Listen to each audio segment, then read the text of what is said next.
Hi dears, എന്തൊക്കെയുണ്ട് വിശേഷം? അപ്പോൾ എല്ലാവർക്കും നമ്മുടെ ചാനലിലേക്ക് സ്വാഗതം. അപ്പം ഇന്ന് സമയം ഏകദേശം ഉച്ചയാവാനായി കേട്ടോ. കണ്ടാൽ വിചാരിക്കും നേരം പുലർച്ചെയാണ്. കാരണം ആകാശമൊക്കെ അങ്ങനെ അത്രയും പുക പിടിച്ച് കിടക്കുകയാണ്. കൂടാതെ മഴയുണ്ട്, തണുപ്പുമുണ്ട്. സാധാരണ രാവിലെ തന്നെ കുറേ കിളികളൊക്കെ വരും കേട്ടോ. നമ്മളിങ്ങനെ അരിയൊക്കെ ഇട്ട് കൊടുക്കുന്നുണ്ട്. പക്ഷേ ഇന്ന് ഉച്ച വരെ ഒന്നും ഇട്ട് കൊടുക്കാൻ പറ്റിയില്ല, മഴ കൊണ്ട്.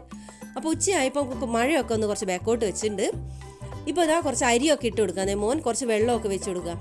അപ്പോൾ അവന് ഇന്ന് കിളികളൊന്നും വരാത്തതുകൊണ്ട് അവന് ഭയങ്കര സങ്കടത്തിലാണ്. ഇനിയിപ്പോൾ കുറേ നേരം അത് വരുന്നോന്ന് നോക്കിയിരിക്കും. അതാണ് അവൻ്റെ പരിപാടി. അപ്പോൾ ഞാനും അവൻ്റെ കൂടെ തന്നെ കുറച്ച് നേരം നിന്നു വീഡിയോ ഒക്കെ എടുത്തേ. ഇനി നേരെ അടുക്കളയിലേക്ക് പോകണം. ഉച്ചക്കത്തേക്കുള്ള അരി അടുപ്പത്തിട്ടിട്ടുണ്ട്. ഇനി ഒരു പച്ചക്കറി വെക്കണം, ഒരു പച്ചടിയും വെക്കണം ഇന്ന്. പിന്നെ മുട്ടയുണ്ട്. ഇന്നിപ്പോൾ അത്രയേ വേണ്ടൂ എന്ന് വിചാരിച്ചു. തണുപ്പായതുകൊണ്ട് തന്നെ നേരത്തെ ഫുഡ് ഉണ്ടാക്കി വെക്കുന്ന ഒരു പരിപാടി ഇല്ല കേട്ടോ. ഈ പരിപ്പ് കറിയൊക്കെ പ്രത്യേകിച്ച് നമ്മൾ ചൂടോടെ കഴിച്ചില്ലെങ്കിൽ നമുക്ക് പണി കിട്ടും. അപ്പോൾ ആദ്യം തന്നെ നമ്മൾ ഈ പച്ചക്കറികളൊക്കെ ഒന്ന് കുറച്ച് മഞ്ഞൾ വെള്ളത്തിലിട്ട് വെക്കുക. പിന്നെ എന്നിട്ട് നമ്മൾ കഷ്ണമൊക്കെ കട്ട് ചെയ്യും.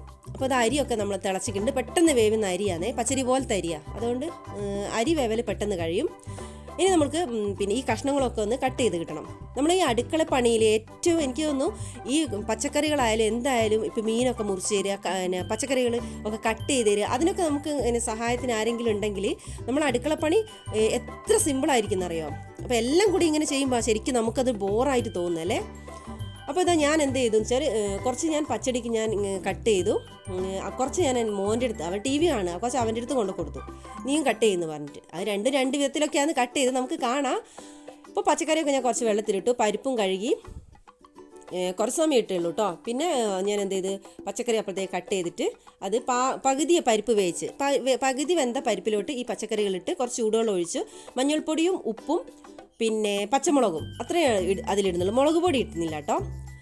അപ്പോൾ അതൊക്കെ അങ്ങ് അടുപ്പിലേക്ക് വെച്ചു. പിന്നെ തേങ്ങ പച്ചടിക്കും പച്ചക്കറിക്കുള്ള തേങ്ങ ഒരുമിച്ച് അരച്ച് വെച്ചു. പിന്നെ കുറച്ച് പച്ചക്കറിക്ക് മാത്രം പിന്നെ ജീരകം ഇട്ട് ഒന്നും കൂടെ സെപ്പറേറ്റ് ആയിട്ട് ജീരകം ഇട്ടൊന്ന് അരച്ചേ. അങ്ങനെ കറിയിലോട്ട് നമ്മൾ ഈ ജീരകം ചേർത്ത തേങ്ങയൊക്കെ ഇട്ട് കറിവേപ്പില ഇട്ടു, അത് തിളപ്പിച്ചു മാറ്റി വെച്ചു. ഇനി അതിലോട്ട് പിന്നെ വലിയുള്ളിയും കടുക് വറ്റൽമുളക് തേങ്ങയും കൂടെ ഇടാം കേട്ടോ. നല്ല ടേസ്റ്റ് ആയിരിക്കും. ഞാനിപ്പോൾ തേങ്ങ ഇട്ടിക്കില്ല, അപ്പോൾ അതും കൂടി ഇട്ടാൽ നല്ല അടിപൊളിയായിരിക്കും. ഇതൊക്കെ നല്ല ബ്രൗൺ കളറായി വരുമ്പോഴേക്ക് പിന്നെ നമുക്ക് അതിലോട്ട് ഒഴിക്കാം.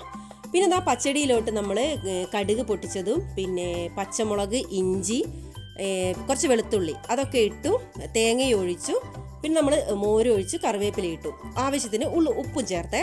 ഇനി അതിനെ ഒരു വറവിടണം. അതിന് ഞാൻ കടുക് പൊട്ടിച്ച് പിന്നെ അതിലോട്ട് വറ്റൽമുളക് ഇട്ടു. എന്നിട്ട് ഈ പാത്രത്തിലേക്ക് ജസ്റ്റ് അതൊന്ന് ഇങ്ങനെ ഒഴിച്ചു കൊടുക്കുക. അതങ്ങ് തിളയ്ക്കണ്ട, പച്ചടി അങ്ങനെ തിളപ്പിക്കണ്ടല്ലോ, ജസ്റ്റ് ഒന്ന് ചൂടായാൽ മതിയല്ലോ. അങ്ങനെ അതിലേക്ക് ഒഴിച്ചു വെച്ചു. അപ്പോൾ ഇത്രയേ ഉള്ളൂ ഇന്നത്തെ വിശേഷം.